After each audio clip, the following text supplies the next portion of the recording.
Virginia? Yeah, and look, there's a plenty of Democratic vote. This is the Washington, D.C. suburbs. This is Richmond in the area. This is Norfolk, Virginia Beach area. Lots of Democrats. Some of these are lighter blue, which means it could be more of a mix. And we still have a lot of vote left from Roanoke and from other redder parts of the state. But yeah, you add it all up, and Reince is right to point this out, because right now there's something going on where you're just not seeing the kind of numbers that you would expect in some of these suburban areas. Biden in Prince William County, 62% of the vote. Hillary Clinton, 58%. Harris is down now to 57%. So she's still winning, just not winning by the same kind of numbers. And when you balance that out with the redder parts of the state, where you see Donald Trump racking up the big numbers over and over again, that's how you get as close as it is right now in Virginia. And just, remember how close Virginia is to North Carolina and Georgia. We're talking about similar types of voters. So the fact that they're battling it out in Virginia shouldn't really be a surprise. A lot of the folks that live there are seeing some of the same media, they're seeing some of the same advertising, and they may be responding to some of the same cross pressures. Similarly, as we talk about the blue wall that Reince was mentioning in the upper Midwest, a lot of those voters have overlap as well.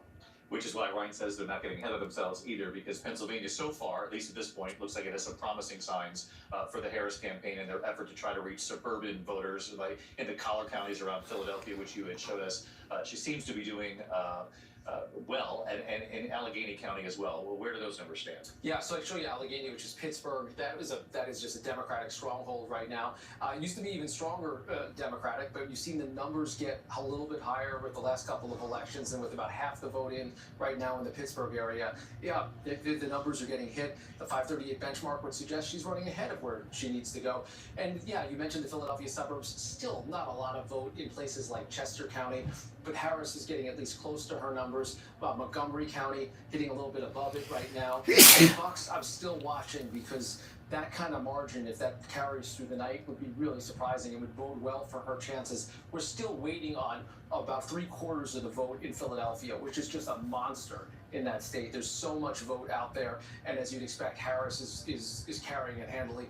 112,000 votes that she's getting out of the city of Philadelphia. That's almost there's about 2/3 or 3/4 of the margin she has in the entire state right now. Let's swing over to Rachel Scott at the other board. And Rachel, you're looking at the Senate race. I know Bob Casey looking to hold on to his seat, famous name in Pennsylvania, obviously his father in politics as well, many years ago. Dave McCormick challenging him, and where does that race stand? I saw a moment ago, it looked like he was underperforming Harris in some respects, at least in Allegheny County. Yeah, let's take a look at where it stands statewide right now. This is how we can compare how the presidential candidates are doing at the top of the ticket to the Senate candidates in this race. So you have Vice President Kamala Harris statewide, 52%, again, very early, 30% of the vote in right now. Bob Casey also at 52%. You mentioned the area around Pittsburgh, Allegheny County. Let's take a look at where that stands and how these two compare here.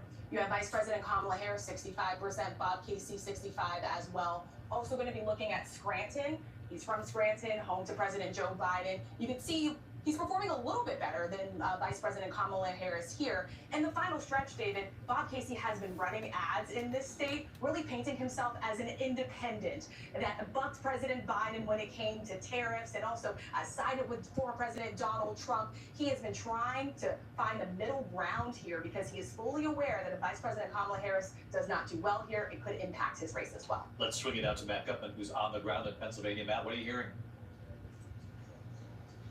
I'm hearing that it looks like Senator Casey has a very good chance here. I mean, from the beginning, Governor Josh Shapiro and others have told me that he is the most likely to win here. His father was a governor. He is the side of a very famous family here, also from Scranton, like former President Biden.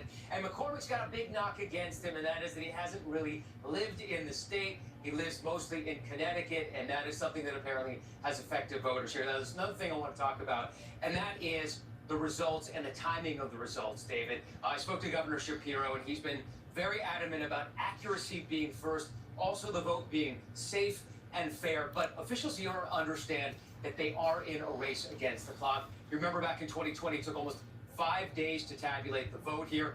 That delta between the elections and the results left all of this space for rumor and conspiracy theory, which was jumped upon by the Trump administration. That's happening again already. But this time, they aim to do it much more quickly. They have more voting machines, although they still are not allowed to